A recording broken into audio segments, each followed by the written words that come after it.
Hello, everyone. I'm going to do a super quick welcome because we have a bunch of stars here who will speak about this great book, which, by the way, is on sale upstairs, Decolonizing Economics. And Carolina Alves, who is a professor at the Institute, is on her way. So we're also stalling for time.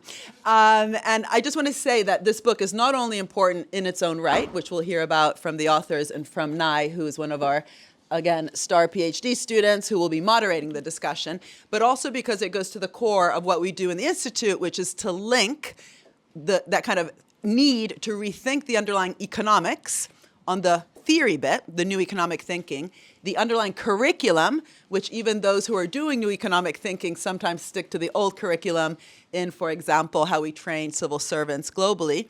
And so the teaching, the policy, and the research have to be interlinked. It's impossible to get better policy unless we rethink how we've actually thought about the underlying economic assumptions and how we're training those same policymakers. And what this book does is really question at the very heart of what does it mean then to step completely outside of what until now has been a very Eurocentric and US-centric way to think of all three of those different pillars.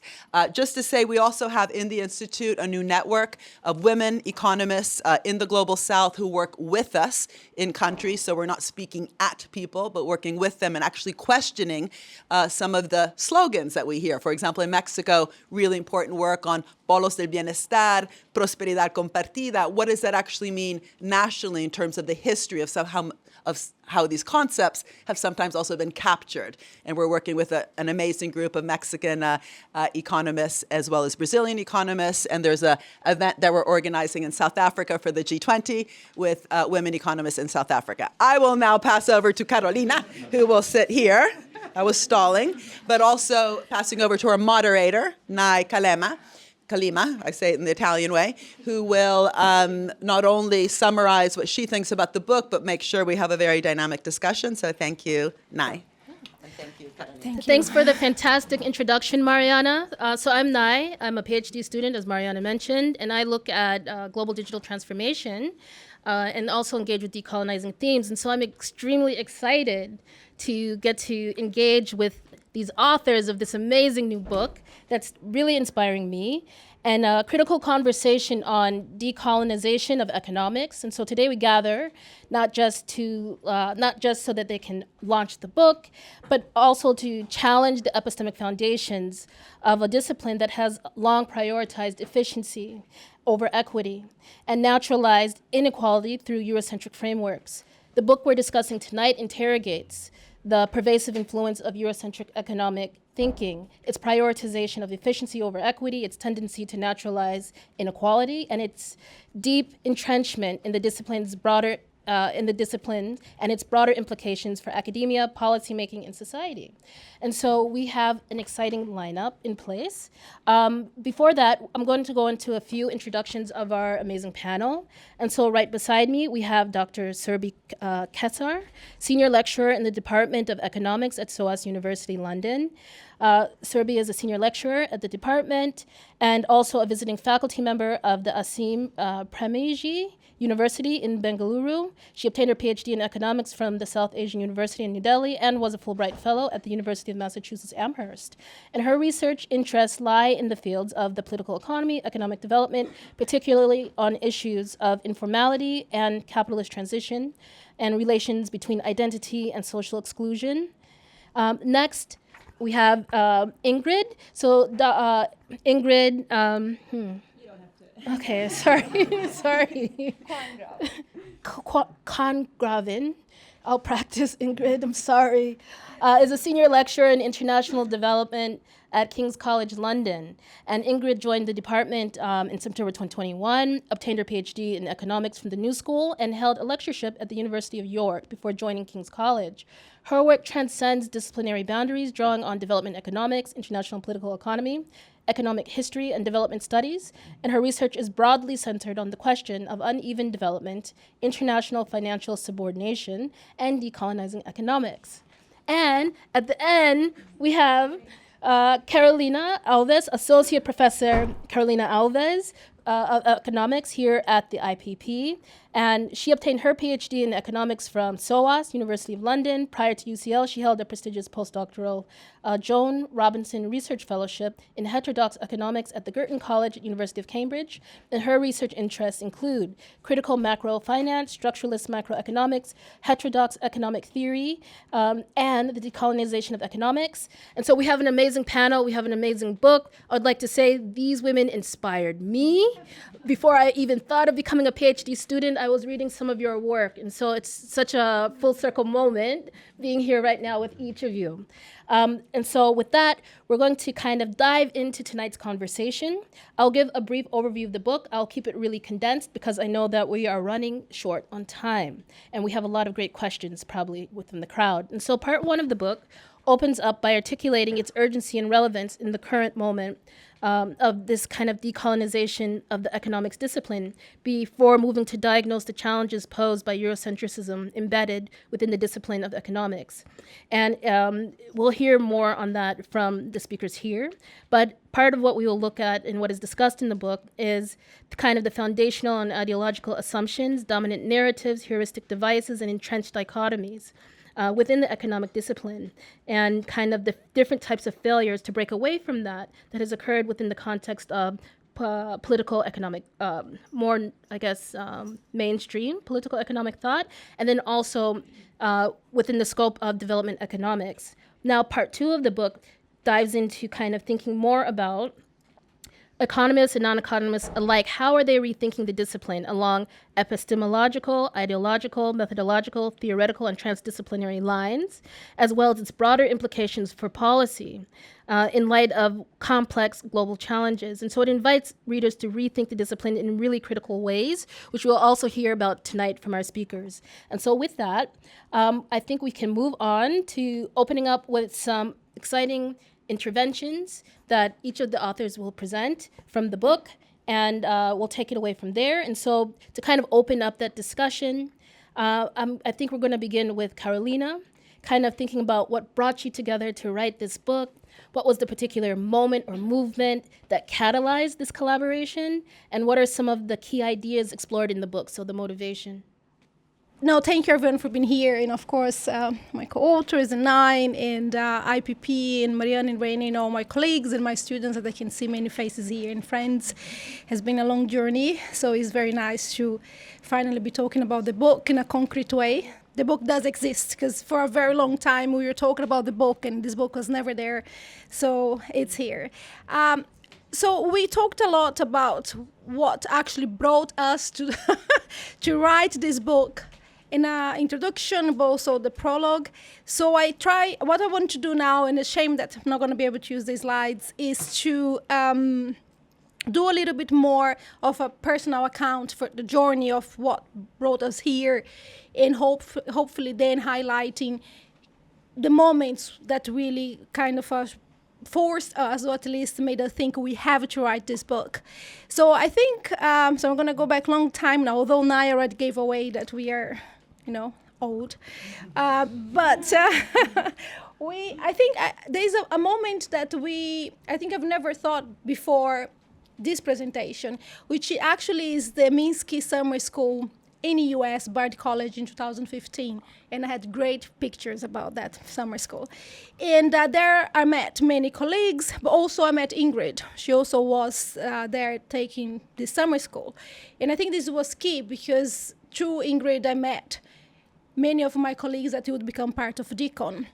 And I think through me, Ingrid probably met many of people in the UK that were doing this.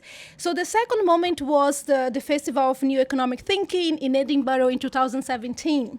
So I don't know how many of you are familiar with INET, the Institute of New Economic Thinking. So they had this festival in Edinburgh in 2017, and was heavily criticized because the same suspects were there, white men from universities in Europe and in the US.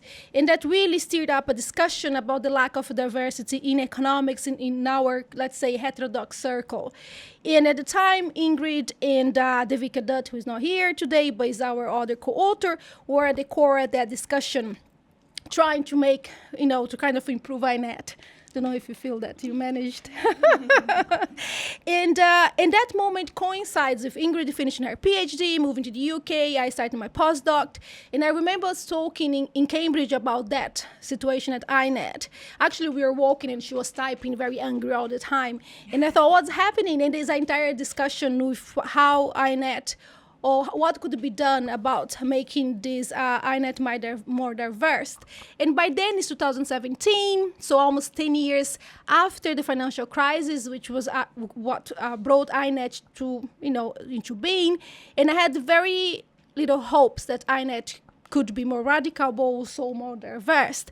So I said to Ingrid, if you guys leave INET, I may join with the discussion of diversity. And she mentioned that a few people were actually thinking about leaving, and then they left, and then I joined, and then the rest is history in the sense that we came up with this organization called Decon. And I think at the beginning we were 10 to 12 people max, and the idea was to push that discussion of diversity forward, but in a much more radical way.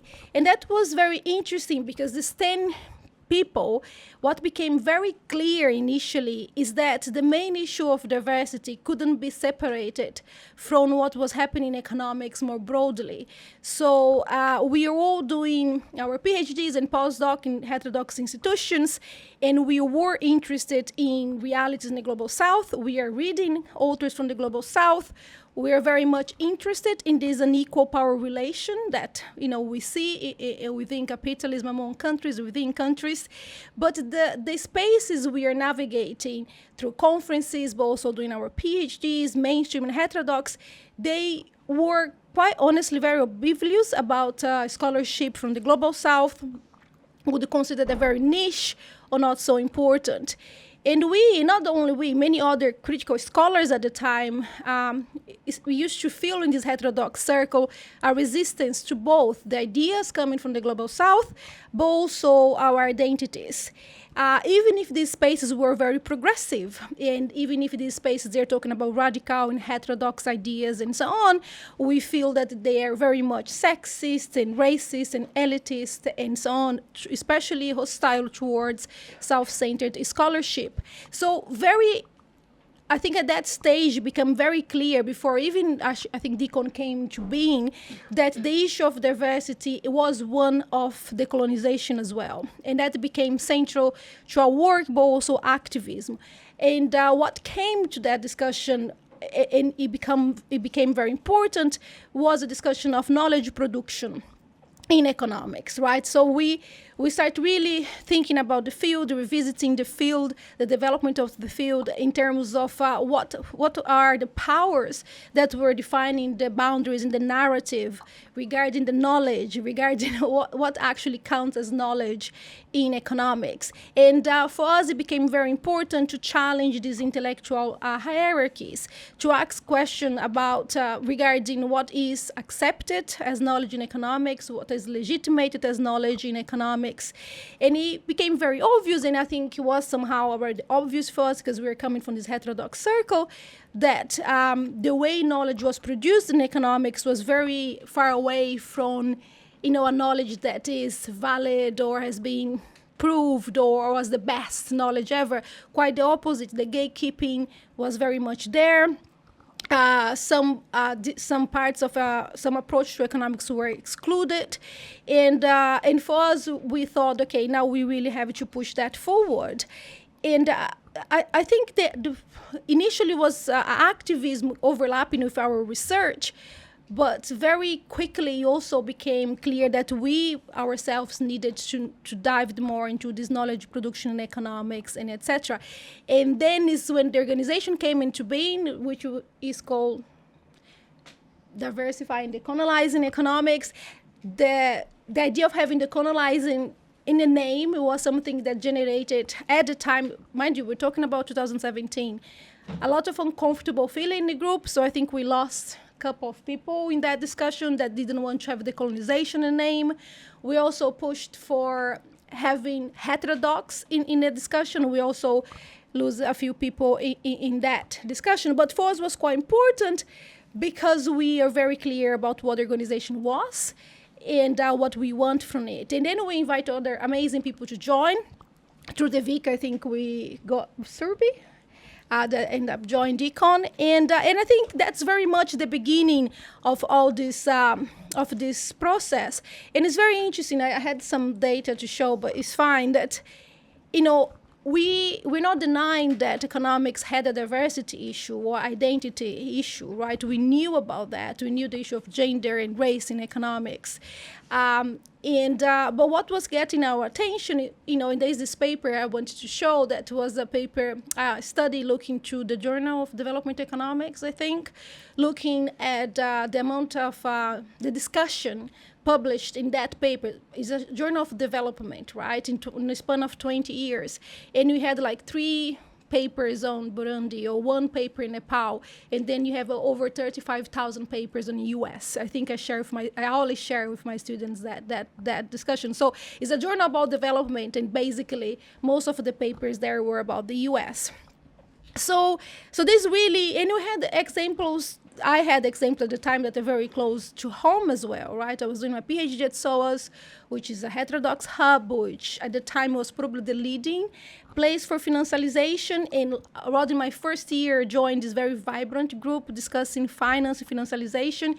And I suggested at the time that we should read and study Maria Conceição Tavares. I think I can see Gabriel there. I don't know if there are others here from Brazil. And that was met with resistance. By the way, she died last year. For many different reasons, we've never heard of her. She doesn't write in English. Is she that good? And I'm telling you, she's probably one of the best economists from Brazil and Latin America. Maybe she's not that good. And then conclusion was, we decided, well, it was an unanimous decision of not spending time on that author from the Global South, very niche, as we say in our book, or very obscure and so on. So it was very close, like this idea of which kind of knowledge counts, even in heterodox economics, was a big deal. And was when I started my PhD, 2014, but even if you think in terms, I go back now 4 weeks ago, again, a small group discussing finance and financialization, very overlap from the SOAS crowd. And we're thinking about, you know, how you do this discussion in a more inclusive way. And for sentences such as, some global scholars global South scholars don't write well, they're not analytically strong, it's very difficult to review these papers. This is just shared open loud, like people don't really realize how close to racist these remarks are. And that is still very continuous. These remarks is very troubling, and it shows the regional biases that shape academic perceptions in economics. So at Decon, we're very much lucky to kind of get a group of authors that are very much in the same kind of wave in terms of diversity, decolonization, and challenge these perceptions. And we are kind of successful at the beginning because the demand for it was quite high, which was interesting. We are a bit concerned with decolonization and the name. How am I doing? 2 minutes? 1 minute, so we have time for the other intervention. Perfect. So almost there. And I think what happens was we got the attention and we started pushing that forward, and that's when we got this invitation from Polity. Ingrid got an invitation to share with us about writing this book on decolonization. And although all of us, we are somehow working with topics from the Global South, as I mentioned, and Naya already described, introduced us, I think the book was a very good opportunity to really dive into this issue of production, knowledge production, and decolonization of economics, and question why economics was probably the only social sciences that had somehow resisted that post-colonial discussion that we had in the 60s and the 70s. So for us, the book was a good opportunity to really face that, to really know what's happening.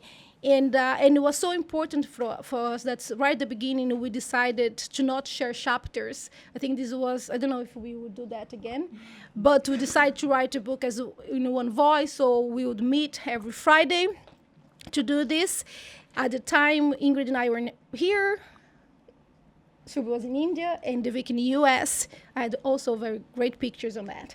And so we would meet and try to discuss that. And I think this was the beginning of a very interesting discussion. And 1 minute of Nai and I finished here, that was then catalyzed and exacerbated by the Me Too movement in 2017.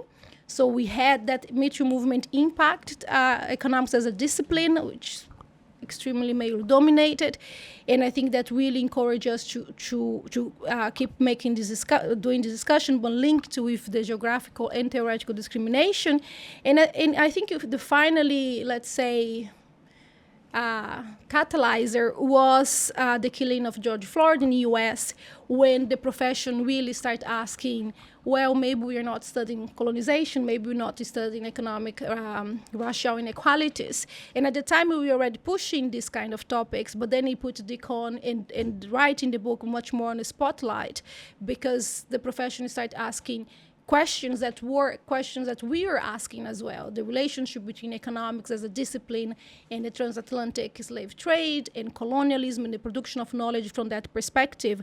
So I think this is perhaps like the Me Too movement, and then the killing of George Floyd, which I think at some point we said was the Black Lives moments in economics. Also, we start pushing us to discuss that. And yeah, I think I leave it there, and then we can come back. Sounds fantastic. Thank you, Carolina. Next, we're going to hear from Surbhi, who will talk more about thinking about some of the different alternative frameworks, methodologies, approaches that are being explored beyond Eurocentric economic paradigms, both within and outside of academia, and particularly what maybe you find most promising as it relates to your work currently. So take it away. Thank you. Thanks, Carol.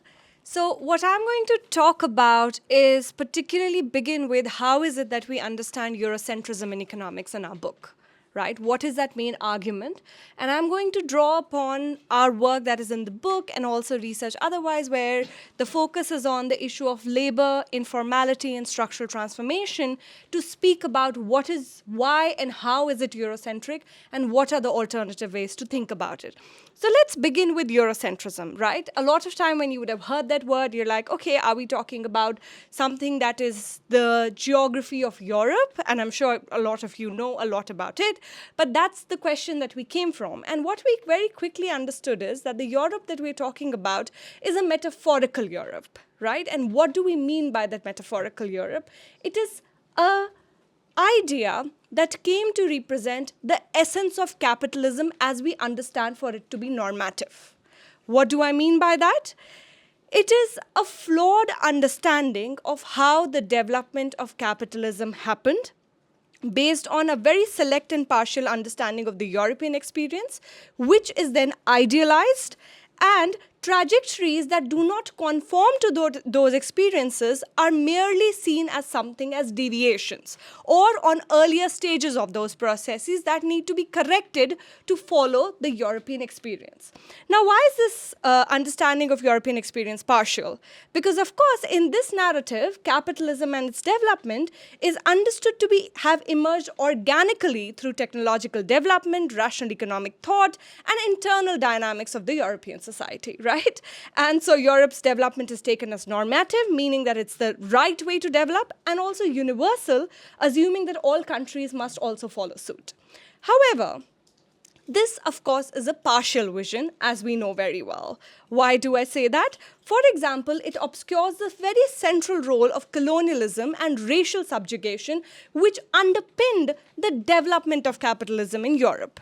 It was not something where development of capitalism happened in the Europe and didn't happen everywhere. In fact, capitalism was a global process, which on one hand, through the same processes, was producing certain kind of capitalism in what we understood to be the global north or the countries of the core, while at the same time producing capitalist underdevelopment in the other countries that we understand to be global south. So the two processes were concomitant, were connected, and were a shared history. However, this shared history somehow does not become or does not find its way in terms of understanding when we think about questions of economics, when we think about questions of development, when we think about questions of capitalism in general.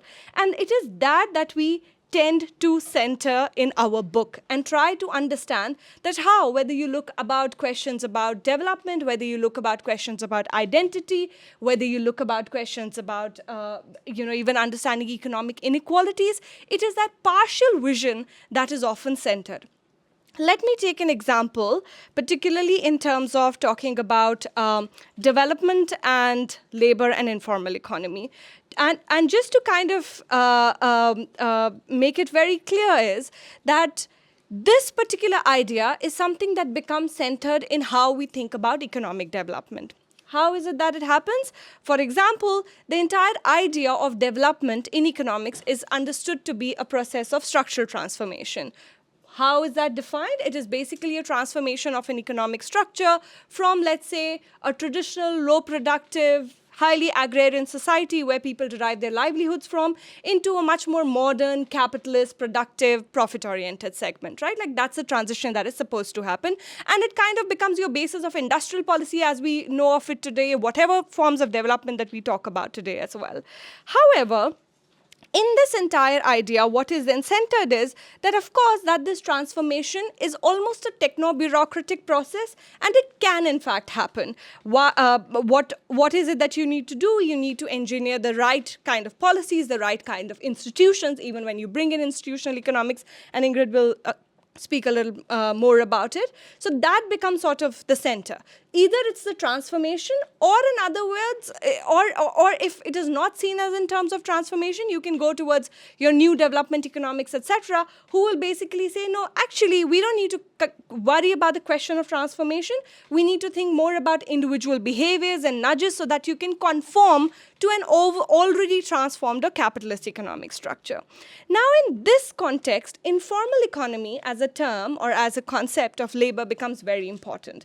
I'm not going to get into the various debates of the term, but the simple idea is it comprises of almost all those small family-based enterprises that undertake productions are usually low productive, subsistence-driven, or anyone who basically does not have a long-term wage contract, right?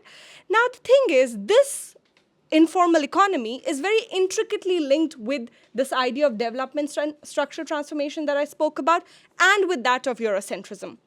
How so?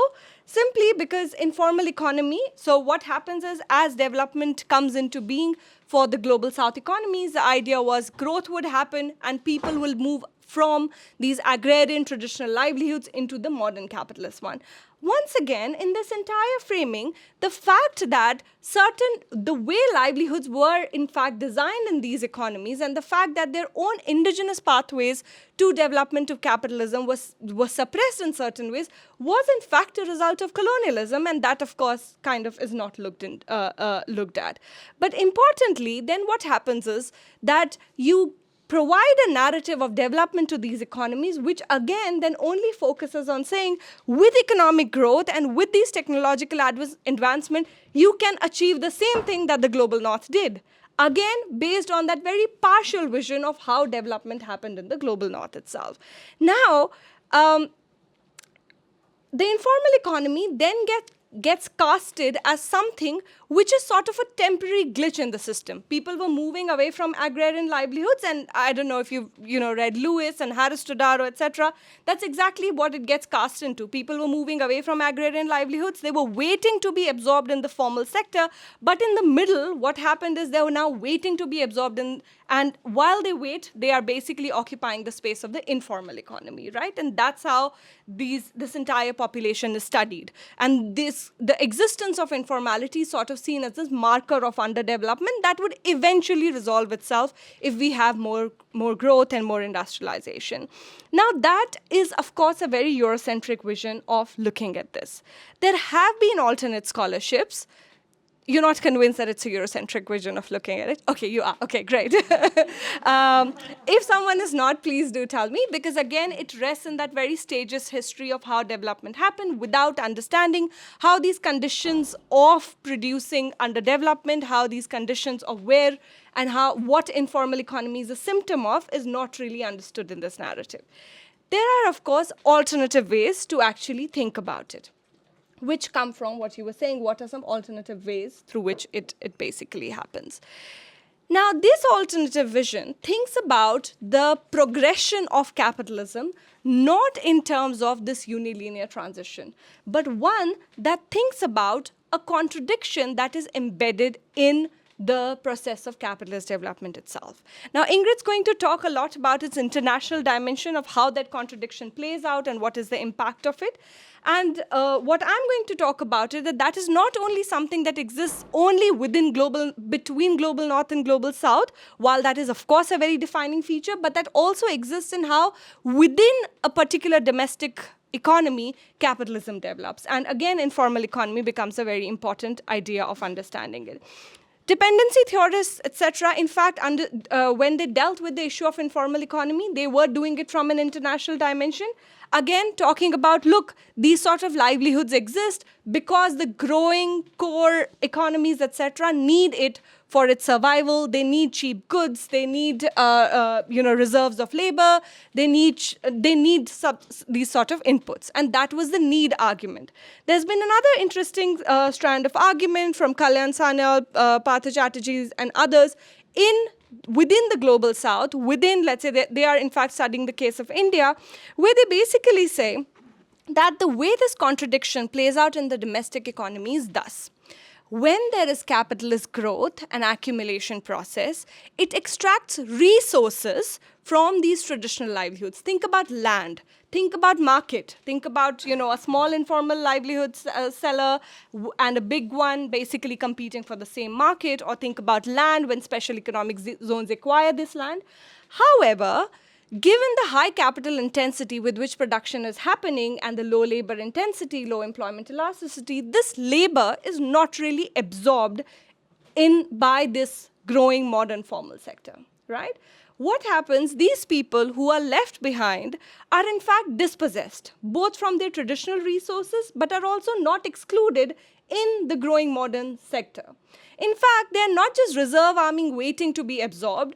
The way the growth process is structured right now is that they're in fact not needed for much of the accumulation process that happens. So in order to secure their livelihood, what do they actually have to do? They have to find some way, again, of having some sort of informal livelihood. You dispossess from agriculture? Sure, you become a migrant worker, you work on a construction site for some time. You get dispossessed from there, you basically go set up a banana cart, become a banana seller, you acquire some skills, you set up a mechanic shop somewhere on the side of the road. Very low earning, very precarious livelihood. In fact, in India, we do see this is the majority of what labor market looks like. Constantly people moving from job to job, getting dispossessed. The average age of an informal enterprise in India is 8 years. And that's what we're talking about. That's how often people are dispossessed. So this dispossession, again, brought out of this contradictory dynamic of accumulation, basically resulting into the dispossession, and not bringing about this linear transformation that we spoke about, which is based on a Eurocentric vision. And that is what we are seeing unfolding in the capitalist dynamics today. However, what happens is that the theories that we know that coming from the Eurocentric vision keeps on thinking about saying, oh no, all we need is a good industrial policy and this will be solved, without considering the fact that labor intensity has changed massively. And why do we keep wanting to have, okay, that's a point I'll come to later. That's my anti-work sentiment that's coming here. But then another sort of related point to that is that, or they think about, how about we just provide some sort of small loans, microcredit, or insurance to these people? And that has become the big paraphernalia or the other big development policy that we have. From this alternate lens that I just pointed out, they see, Sanyal, for example, is seeing all of these interventions not as a development intervention, but as a management of the poor, at a point that we actually do not have possibilities of structural transformation and a path of development. You basically have certain sort of stabilization mechanisms in the economy so that you can stabilize this contradictory relationship. You give just enough small loans. What is the big policy that we have right now? Cash transfers, small micro loans. We are valorizing self-employment as saying these are the big micro entrepreneurials that are going to solve the job crisis, which is absolutely not true. What we need to understand is the promise of capitalism as we knew it based on the Eurocentric Eurocentric vision is completely lost.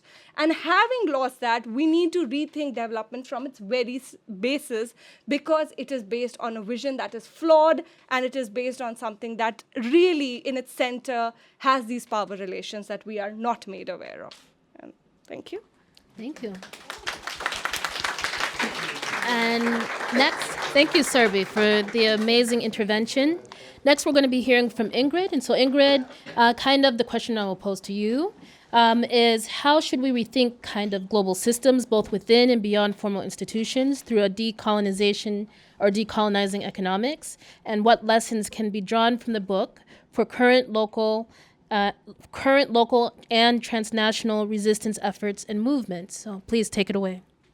I know everyone wants to know how to decolonize, but before we'll talk about that for a little bit. But first, I want to talk a little bit about just building on what Surbhi said. Surbhi talked a lot about how Eurocentrism manifests at a local scale, national scale, domestic scale, problems of structural transformation.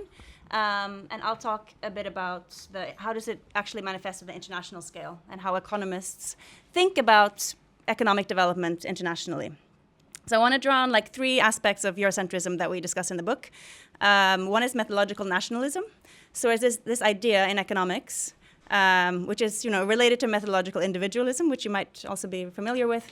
The economics discipline generally, methodologically and theoretically, sees the world as made up of a bunch of units, right, that are separate from each other. People are separate from each other, firms, and also countries. And they're analyzed as such as well. So this, of course, and I'll get to examples of how this actually plays out. But from a perspective of critiquing Eurocentrism, this doesn't understand the actual structural relationships between countries, right? The development of underdevelopment, et cetera. The power relations that underpin the global political economy. And then the second is that the Eurocentric view tends to focus on market-based interactions.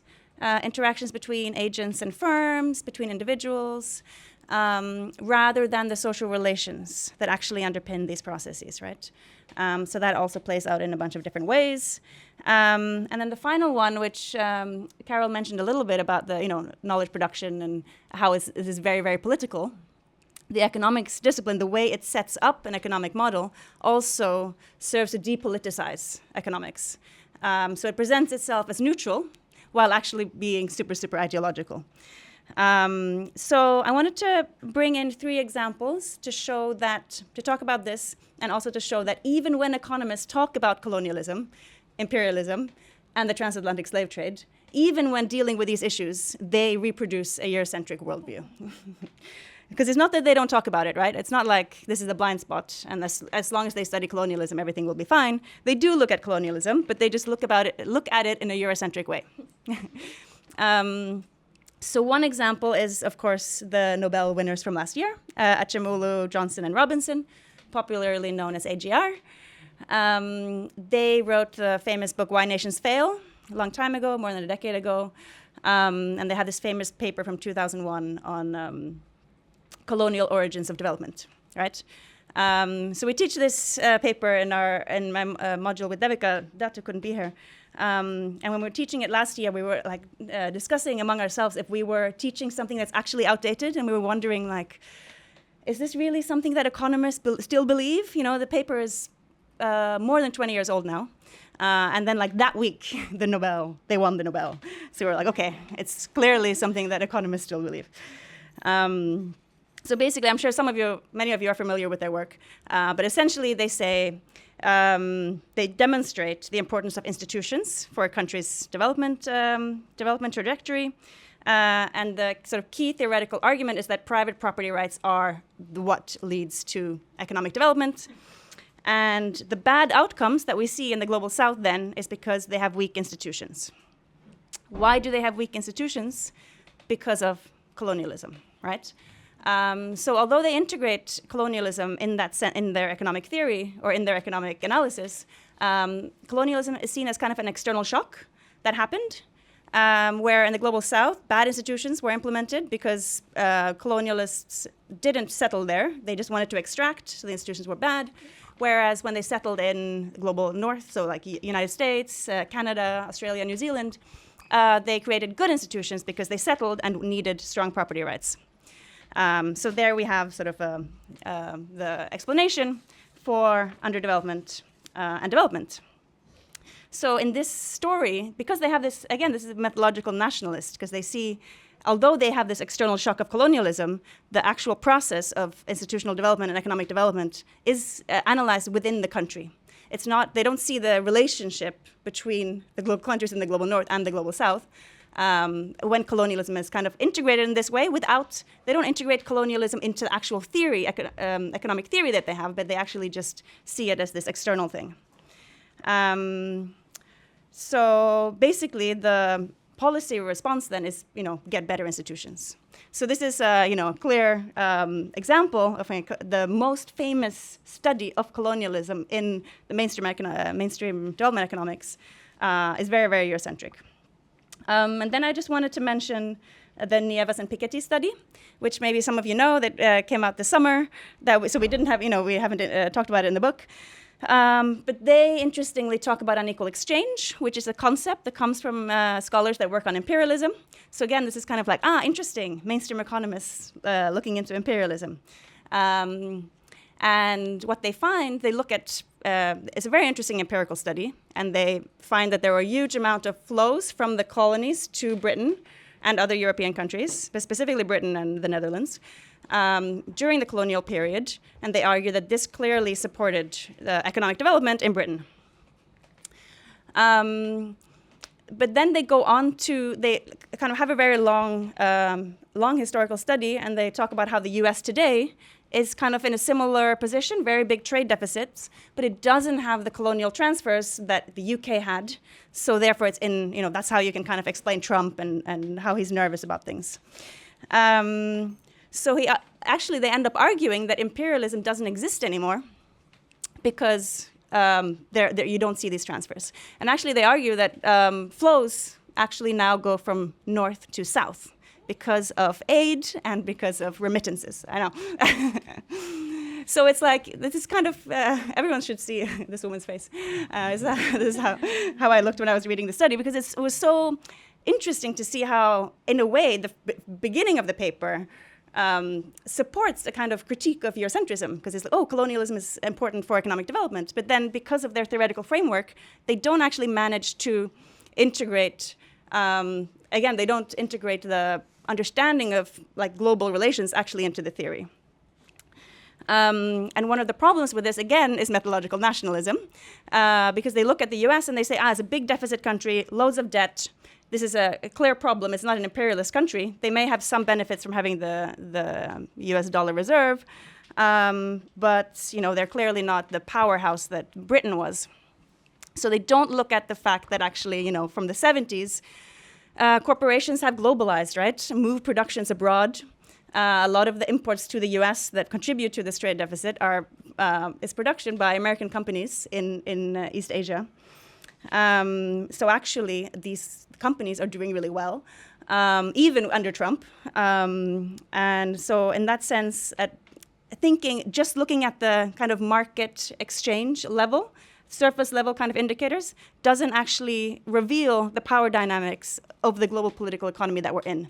So this is kind of another example of how economists want to, they want to understand colonialism and imperialism, but they aren't able to because of the tools that they have at their disposal.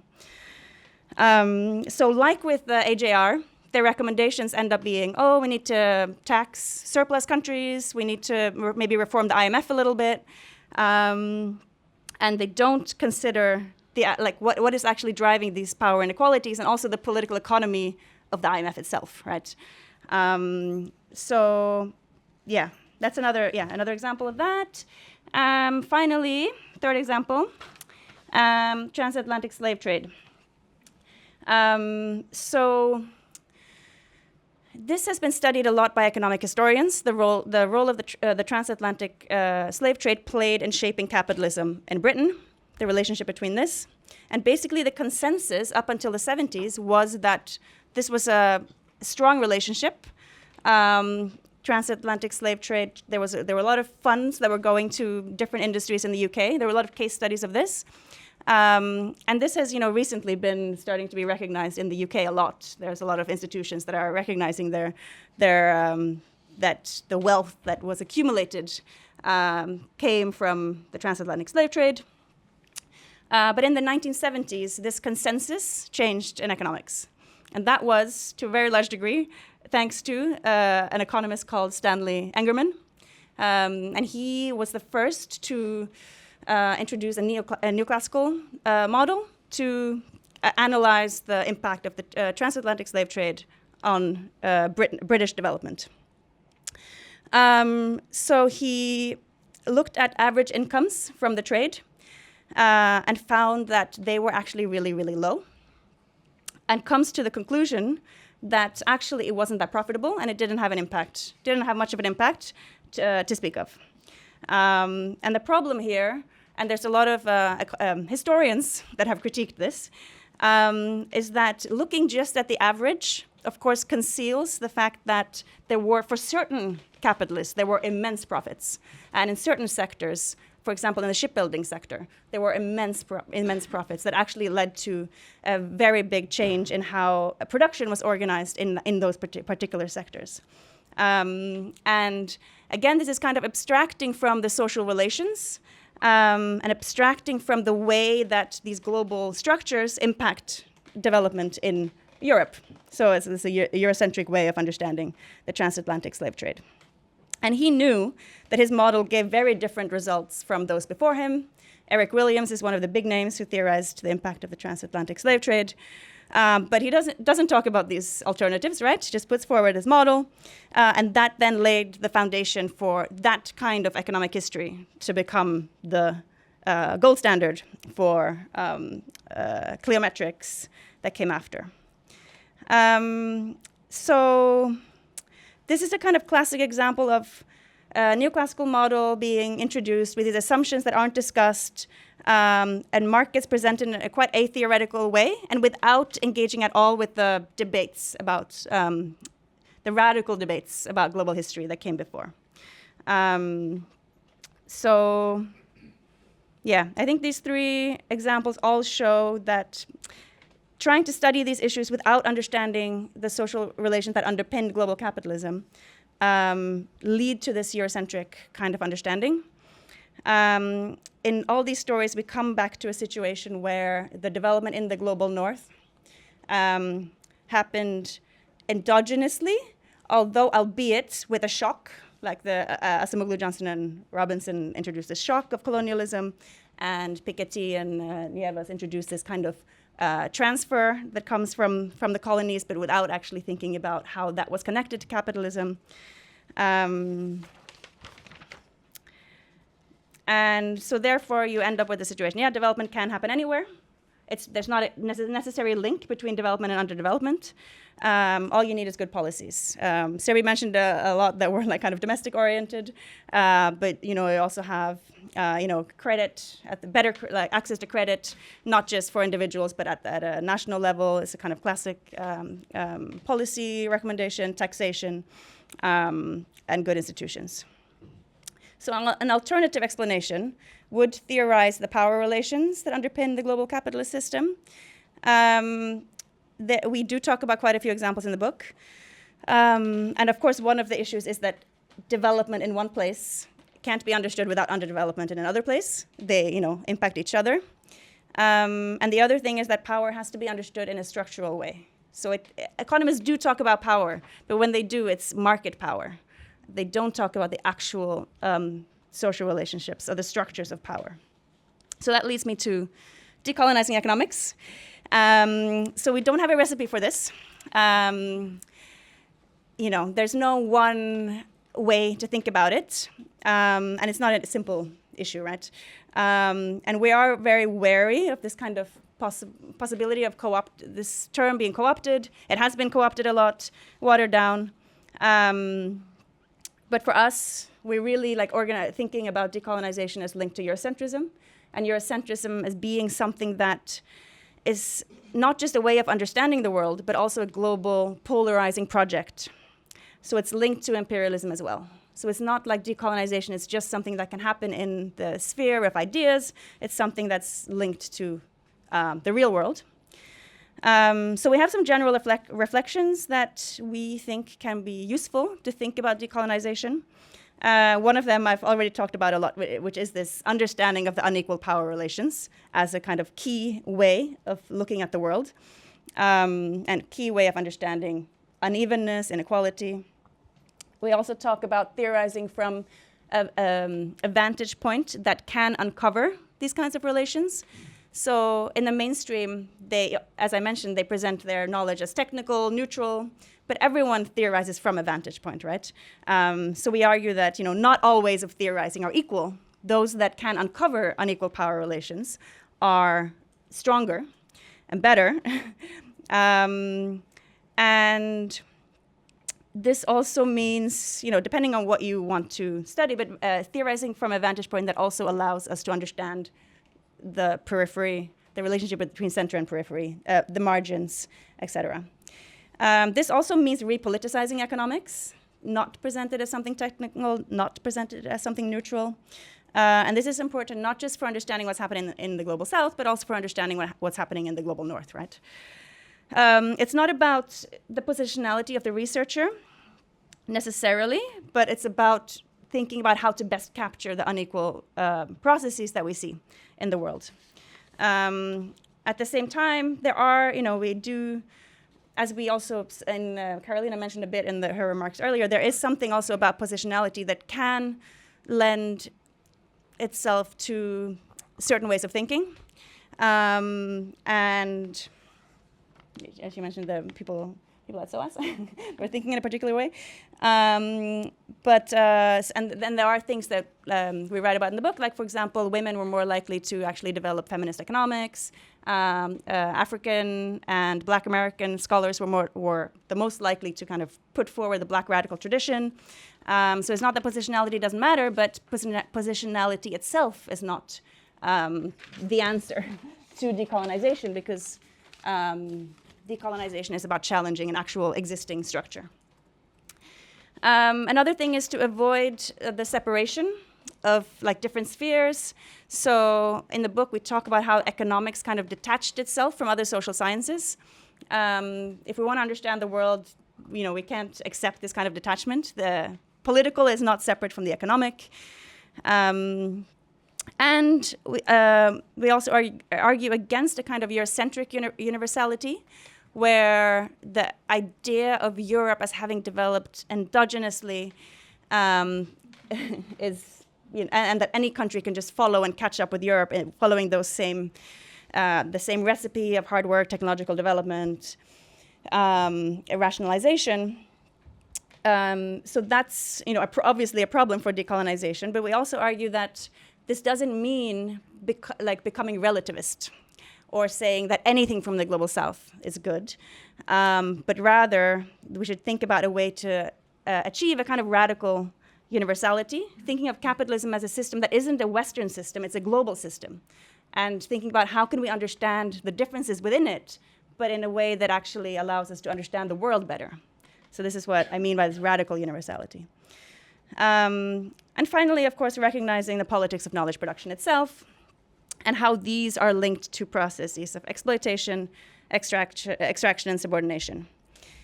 So yeah, those are some elements of what we call a decolonization agenda, but this is also something that we're very happy to discuss with anyone at any time. Fantastic. Thank you. Please thank our authors for the fantastic interventions. With that, I'm going to open up the floor for questions. And we have a lot of rich food for thought in mind. So when opening up the floor, please be sure to state your name, where you're from, keeping your questions brief, and ensuring that they end with a question mark. So with that, let's see hands. And somebody will come around to you with the microphone.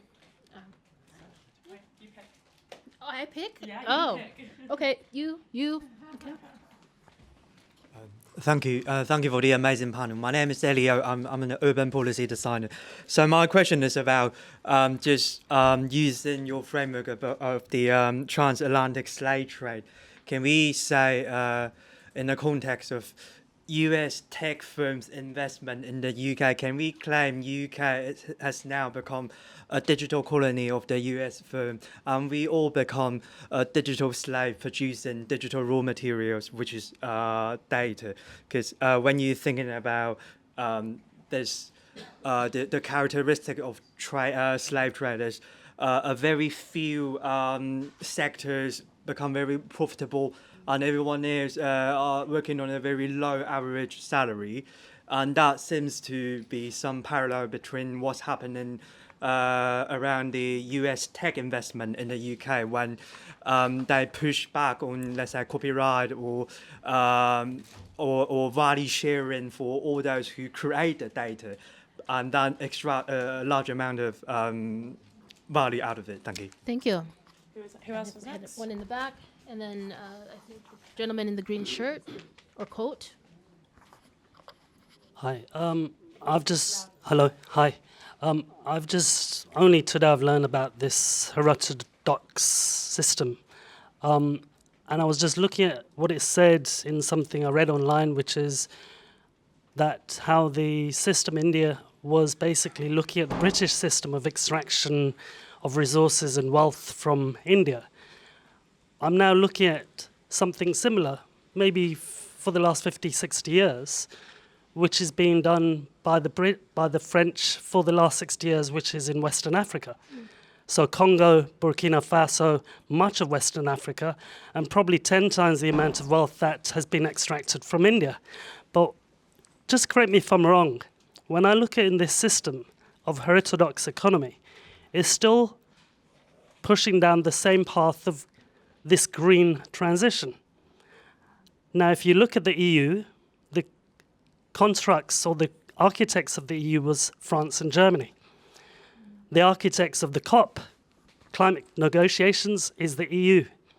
As Francois Mitterrand had said in the 90s, without Senegal and Western countries in Africa, the EU would be in the basket. So my question is this system that we're talking about today simply not a much worse version of what was the system extracting wealth and resources from India, dressing itself up as green, but still not giving any real sovereignty to people in Africa? If we're going to give a real system of sovereignty to Africa, we're going to say we're going to stop taking your resources for a penny and selling them for £1. Instead, the whole point, in my view, of this green transition is for Western countries to make sure they've got their dirty fingers back into Africa.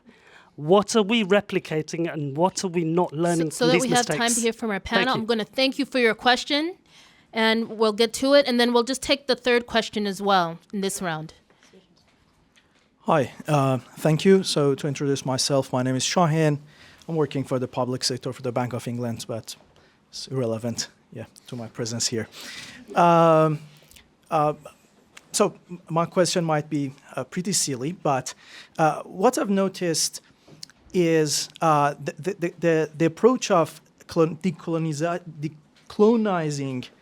of economics is closely tied with the concept of development, and therefore the critics are about new institutionalism. Okay, I want to know whether how you see the necessity of decolonizing economics over different paradigms, not only the new institutionalism. Is it a problem in, let's say, feminist economics? Is it a problem in ecological economics? And is the problem with post-Keynesian economics? Or no, it's because of the essence of development, it's related to new institutionalism and institutionalism, and probably a little bit of mainstream neoclassicism. Thank you. Okay, so we're going to take 3 questions in this round, and we're going to hear from our authors, and then we'll try to get another round. So please think. And we'll see what we have online. Okay. Great questions. Thank you. I don't know. So for the first question about the U.S. tech firms, I wouldn't say that it's similar to the transatlantic slave trade, but I would say that it's an interesting question in terms of thinking about, and we didn't talk about this really, but because when we talk about Eurocentrism, the problem and capitalism. A problem with the Eurocentric depiction of capitalism is that it's all about markets, la la la la la. So I think that's what you were picking up on, it doesn't recognize that actually capitalism, as it evolved in Europe, was exploitative and created social relations of capitalism within Europe, which were created a proletariat and exploitation, etc. Which is a very, very important critique of the Eurocentric idea of capitalism. We talked a lot just about sort of the global aspects. So in that sense, I would say that having a critique of Eurocentrism can also help us understand what's going on in the global north.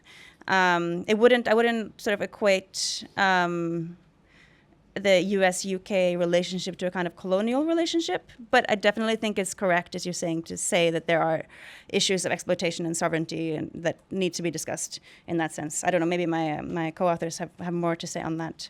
And then, should I just take one each? Or Say whatever you want to say about things. I have answers to all three. But okay, I'll just say maybe Pick any two. Yeah, okay. In terms of, let me take the last one. I think that's a great question. What other spaces have problems with decolonization? And I would say that Eurocentrism, because Eurocentrism isn't a theory as such, but kind of a distortion, a bias, and it can be found in almost all social theory. And almost like any theoretical strand, you can probably find Eurocentrism there. Feminist economics, there's loads of very, very colonial kinds of feminisms, right? White liberal feminists might say, oh, women in the global south just need to get better education. That's the problem, which is a kind of, assuming that how you develop is through, good education. Or let's say loans for entrepreneurship or whatever. Same with ecological economics. There are some very sort of Eurocentric ways of thinking about the environment, which kind of links to the question number 2. So, I mean, we only talk about some of these aspects in our book, but there was a book that just came out recently on decolonizing feminist economics, in case anyone's interested in that. So that's definitely something to keep in mind. I'll stop there. Should I go? Yeah. I have just like a few comments for each question. I think I will reinforce what Ingrid said about being very careful when you say transatlantic slave trade for tech. I mean, I think we've been using terms like feudalism and now colonialism, especially when it comes to transatlantic slave trade, which was the trade of people. And that was legally allowed. I think this is a very different. I think it should be. I know perhaps I'm being picky, but I think this matters a lot. How we then use these terms when it comes to tech or environment and so on.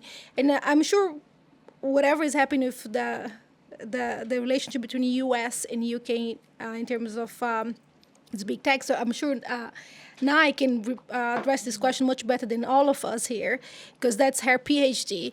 But the way I see, I was in this, just a comment, I was in this, which has to do as well with the hegemony of the dollar.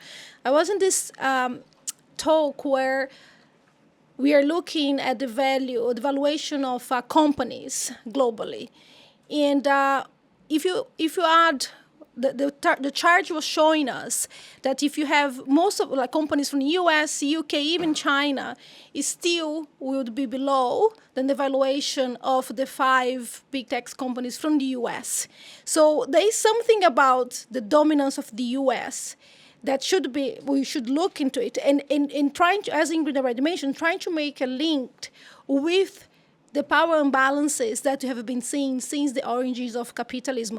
For example, when this paper from Piketty come and say, oh, there is no more transfer. Well, perhaps this is a place where you should be looking at to understand how these unequal relations that come from, that are legacy of colonialism, how they are playing out now, probably through this, the text and so on. So this is all I want to mention, is how we bring to the analysis which Ingrid already mentioned, the question of unequal exchange and power and so on, to understand what's happening. Regarding Congo and what's happening nowadays, I think it's the same kind of reasoning, how we see these legacies. And I think most of the green transition today is very much reinforcing this unequal power we had as a legacy of colonialism. I see, for example, in Latin America, but particularly in Brazil, which has to do with economics as well, we have a kind of a supply side economics to solve the climate change, right? So what's happening basically is, we have Germany and China selling solar panel to Brazil as much as they can. And the reality is we're having a problem now where the solar panels are going and displacing indigenous community, which are becoming actually against renewables. There is a movement that may very well become as big as the landless movement in Brazil, which is against the renewables movement. M something, because the renewables are coming, all these wind panels are coming and displacing these people. And the question is even a broader one, which is, does a country like Brazil that hasn't been burned fossil fuel in a way developed economies have, is the problem of the solar panel is the solution? Because, for example, if you're going to look at ecological issues, the main problem would be from mining, from dams, and so on. It would be even the ecological problem, it would be a different one. It wouldn't be what they are trying to solve it. So I think the Eurocentric, the non-Eurocentric approach is not about using authors from the global south and so on, or just like contextualize, but it's really to understand that whatever is happening there is global, is part of the global system, and how we then can make the connections. And lastly, regarding the Shireen question, I'm sorry. I mean, I maybe there's something that we missed or we're not clear enough, but decolonizing is not directly linked to development and just institutionalism. I think when we were writing the book, actually, development became one chapter because it's a big deal. It's probably, as we argue in the book, one of the fields in economics that actually tried to be non-Eurocentric. And I will let probably Surbhi can expand on that in her answer. So, of course, we had to give that field enough attention, right? But that's not the issue. That was one example that Surbhi was highlighting. The question is, Eurocentrism, Ingrid said, you can see not only in economics and subfield of economics, but in many social sciences and humanities and so on.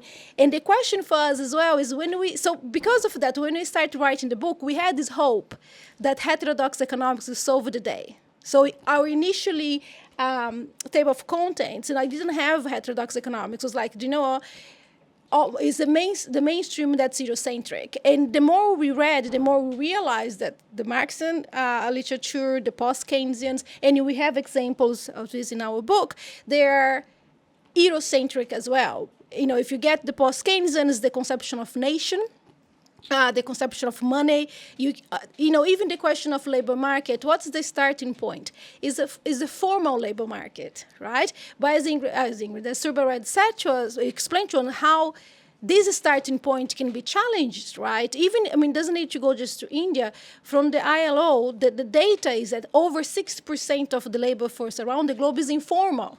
So perhaps the starting point of economics that is non-Eurocentric is start with informal labor market and not with formal labor market, which is the exception, or at least you see in much less, it's not as spread as the informal. So I think there is this question of, the problem is across economics in all the subfields of economics.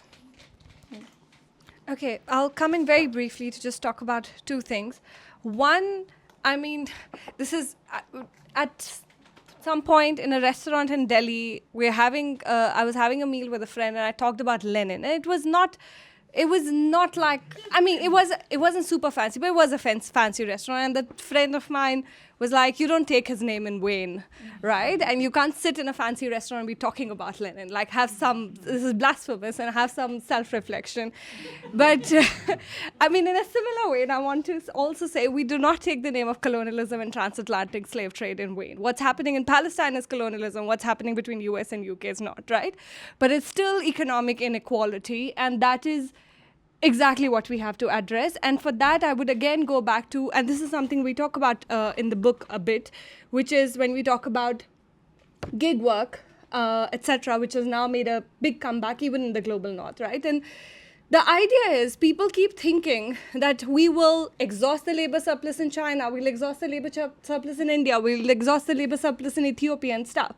But labor surplus is a relative construct, right? Labor is always surplus with respect to capital. And you can always have technological advancement where you can keep making labor surplus. That is how the world has evolved, so to say. So in that sense, we can always have these economic inequalities being created because capitalism comes from the dichotomizing product. Unless you can have systems, for example, Keynesian experiment tried to do that, put some limits to how much you can do with that, to how much of the productivity will be given to workers as wages. With that breaking down globally, that is something that we do not anymore see happening. That's why you can have this power relationship between UK and US, and it's going to keep happening. You can't exhaust every last labor reserve there is. Just on the global value, green transition and stuff, absolutely, I mean, in terms of, again, what we're seeing in terms of value chains is exactly the extraction of minerals, which are unprocessed, being extracted from the global south, being sent to the global north in order to add value, again creating the similar kind of economic inequalities that we were talking about. And with that, again, but also not resolving the question of labor, because again, you have the green transition. Where are you going to absorb the labor? Your mining works, your power, etc., absorb much more labor than, let's say, solar panel does. I'm not saying that is the way to go, but the point is that we probably won't find the answer of jobs and labor through this transition if you're trying to resolve those two questions together. I'll stop. No, thank you. So we're going to do one brief speed round of questions. So if you have any questions, please raise your hands high up, and we'll try to grab 2 in the crowd, I guess, and 1 online. Okay, and Ben, do you want to let us know what the one online is? Or Jack, yes. Perfect. Well, so we'll start with that, and then we'll grab maybe 3 if we can from the audience. Perfect. So a question from Damon Silvers, who a lot of us would be familiar with. Does decolonizing economics require moving away from neoclassical economics? Is a decolonized neoclassical economics possible, or does a neoclassical economic as a system of thought require some kind of denial of the history of capitalism or an embrace of colonial ideology? Great. And maybe we can grab the questions from the audience very briefly, because this is our last round. I have to pick again. Okay. Person in the green shirt, lime green. And then who else? I can't see hands. Lady in the back with the black outfit and I think braids. And then, okay. I guess person with the pink sweater. Okay. And keep your questions fast and we'll try to fit them in. Hi, thank you. And thank you very much for the insightful presentation and congratulations on the work. I think my question is sort of related to the question that was online regarding, like we have in economics, there's a bias, a quantitative bias, like a bias on trying to quantify everything. And that's sort of what neoclassical models and economics do. Is there a proposal in this decolonizing economics agenda regarding on how to include into economic models these kinds of biases? Because the conversations and discussions about politics versus economics are there already, and there are sort of like policies like the popular economy, solidarity economies, cooperatives that like go away from those mainstream market-based mechanisms and institutions. But I think like to go into the conversation against mainstream economics, we need to speak in the same language. So, thank you for your question. We're going to try to grab the last 2 questions in the audience in about the next 2 minutes. Thank you. So I kind of have like a concept of what decolonizing economics should look like based on some things you said, some things I've read. But I wonder what this would produce. Would this be some kind of homogenized system of thinking? Like what would be the outcome of it? Because that's like something very important. Like I know thought is valuable, but I'm thinking like what would the outcome of decolonizing economics look like? Would it also be universal, like in a sense, or would it be different brands depending on who is thinking? Thank you. And then the person with the pink sweater. So my question is, in a context where universities are evaluated primarily by the quantity and impact of their publications in index journals, a system which we were talking about is based or rooted on epistemological paradigms of the global north. How do you think is it possible to truly decolonize economics as a discipline without simultaneously transforming the structures through which academic knowledge is evaluated and legitimized? Thank you. So thanks to our audience and Damon online for the fantastic questions. We're going to have our speakers respond briefly. And as they respond, because we only have about 10 minutes left, I want them to give their call to action to the audience as well when giving their response. And so take it away. I mean, these are fantastic questions. Haven't had much time to think about it because they've just come in. But one thing is, in the book, we basically do say that it's not possible to decolonize in the neoclassical thought because we unpack, and there's like amazing work by Yahya Madra that we draw upon as well, kind of talking and, drawing from them, but also like extending it to say that how neoclassical thought in its various varieties, including the late neoclassical economics as we refer to it in the book, is in fact quite Eurocentric because it takes as a center these ideas of methodological individualism, methodological nationalism, and looking at things as disparate parts rather than as interconnected things. Exactly, good institutions in the global north were based on extraction of institutions in the global north, quote unquote, good institutions that have a normative value to it, right? What AJR are talking about, they are talking about private property rights as the good institutions, good contractual obligations as the good institutions.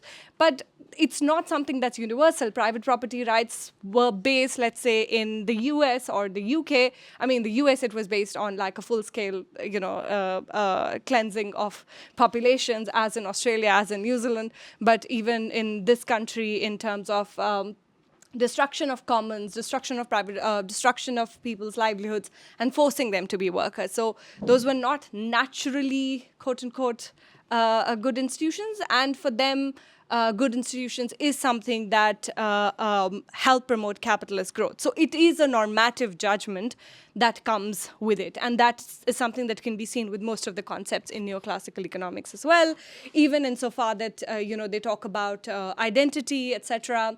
When we talk about Becker, and this relates to one of the earlier questions as well, people are discriminating. Why? Because they have a preference for it, right? Like that kind of becomes the reasoning for it. And even at the time when you go beyond it, the idea is that you just don't have correct information. And there's that missing information problem coming from Stiglitz and other people who would basically say that, look, you discriminate because you expect or have stereotypes, or you have prior information that women are less productive than men. So as an employer, you're being very rational and just acting according to those rational thoughts.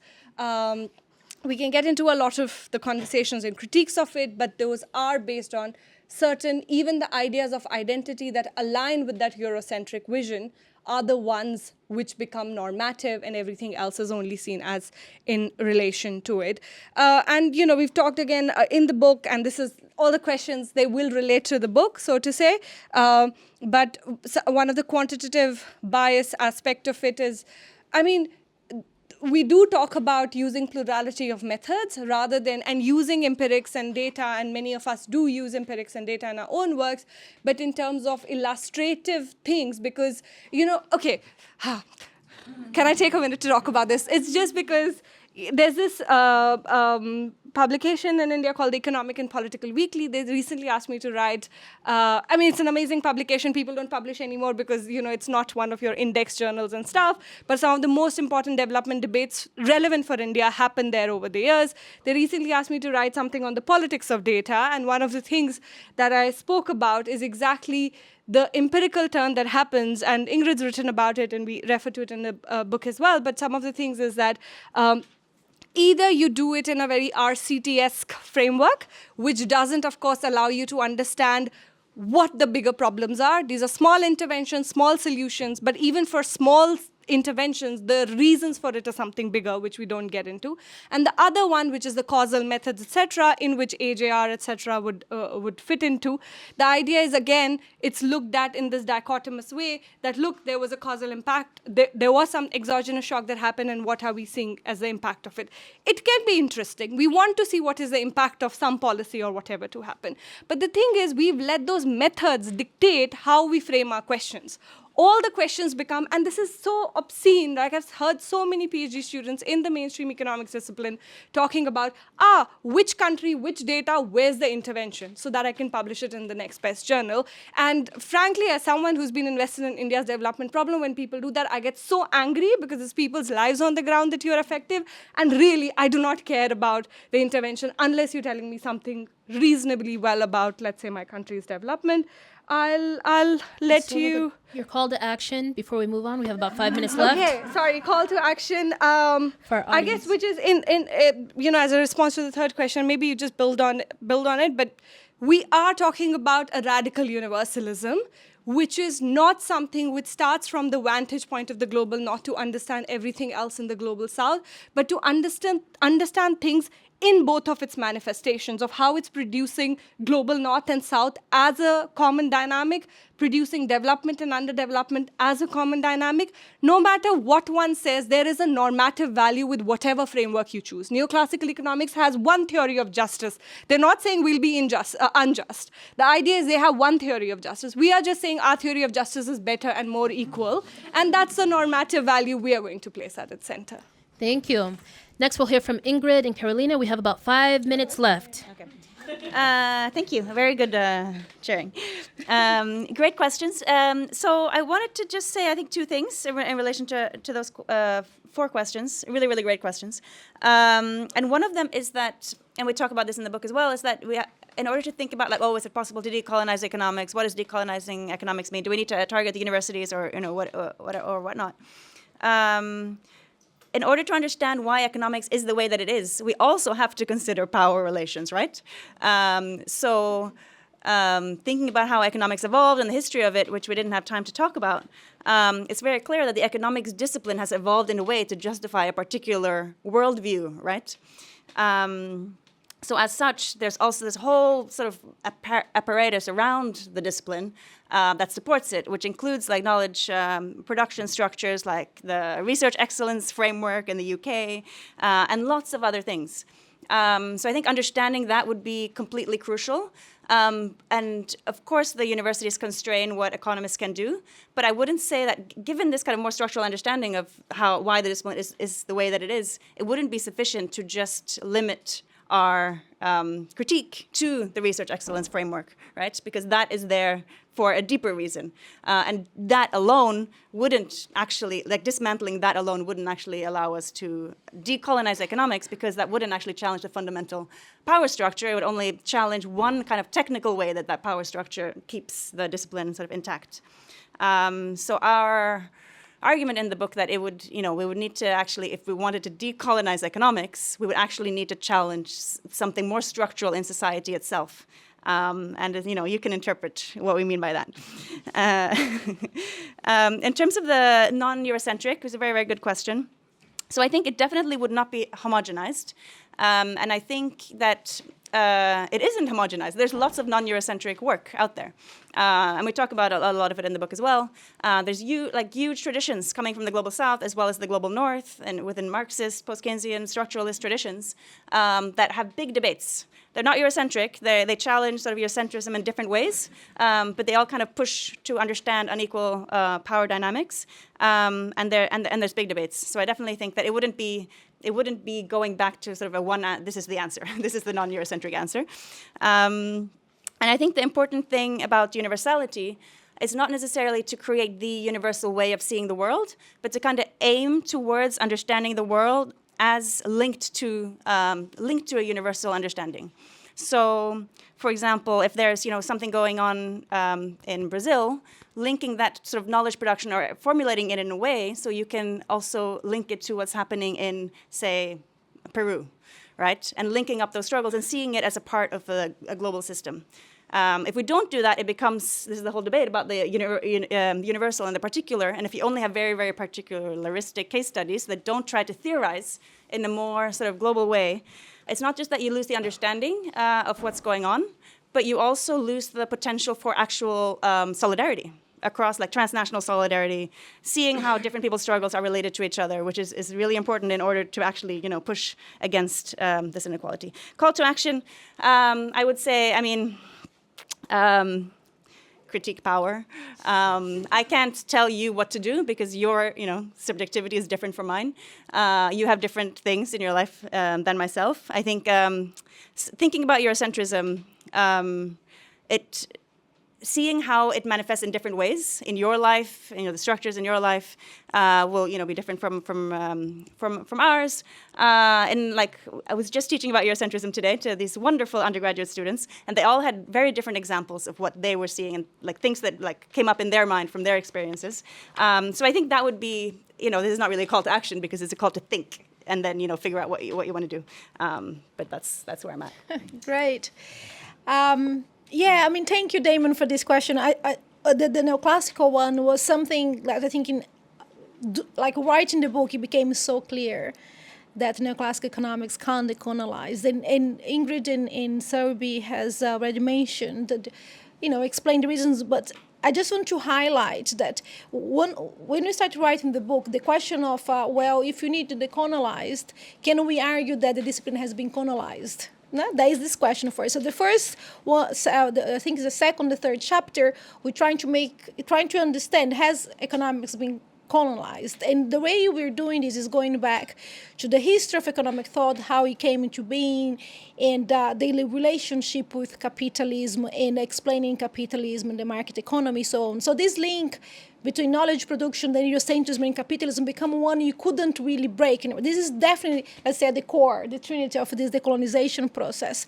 And what we saw with neoclassical economics is not just that the move from political economy it made economics more precise and et cetera, but also removed from economics some of the questions that would be very pertinent to the process of even questioning power, which Ingrid and Surbhi has already mentioned. So just for this reason, it would be difficult. But as we keep going, and we've been seeing that in our module in the last two lectures, in terms of the formalization of the economics, mathematization of economics, that search, it makes economics much more one-size-fits-all, and kind of stop us from questioning the particularities. So at the same time that we have this pride to say economics is objective, is neutral, is universal, the other side of this, that you generalize in a view of the world that by default, which is where Eurocentrism would come in, but even if it wasn't Eurocentrism, you generalize a view of the world that can't be challenged by other realities. Right, so neoclassical economics is a big deal.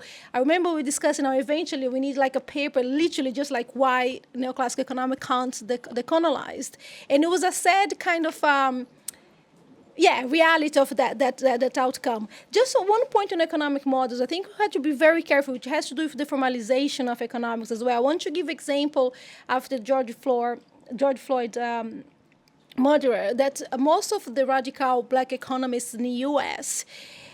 They got really upset with the idea that there is no discussion of colonialism or racial inequality in economics. It has, but it doesn't happen in the top journals, right? And actually, the review of black political economy, it came out of a fringe conference in relation to the main conference in economics, the American Economic Association conference every January, because these topics of race will take us back to social relations and so on, can't be modeled.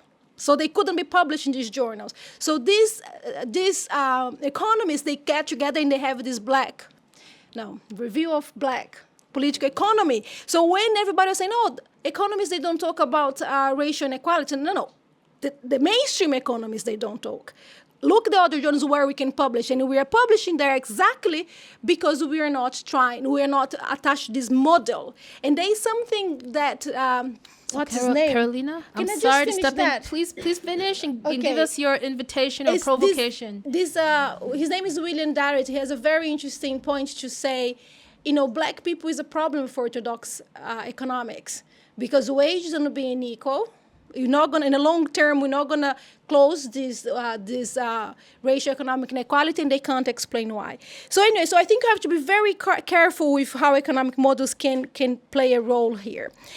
So my call for action is, I think I'm gonna just say, I'm gonna steal something I did in a conference over the weekend in France, is to bring a name here, which is Olufemi Oltile. I don't know if I'm pronouncing it well. He wrote a piece in Boston Review in September, of course, discussing U.S. fascism and the killing of, what's his name, Charles Kirk. And he said, look, I think we should bring back social shame to our collective interaction, because now people, it's like everything is valid. You have to listen to everyone. And before you had at least social shame, you wouldn't invite everyone for your birthday party, right? Because you don't like everyone.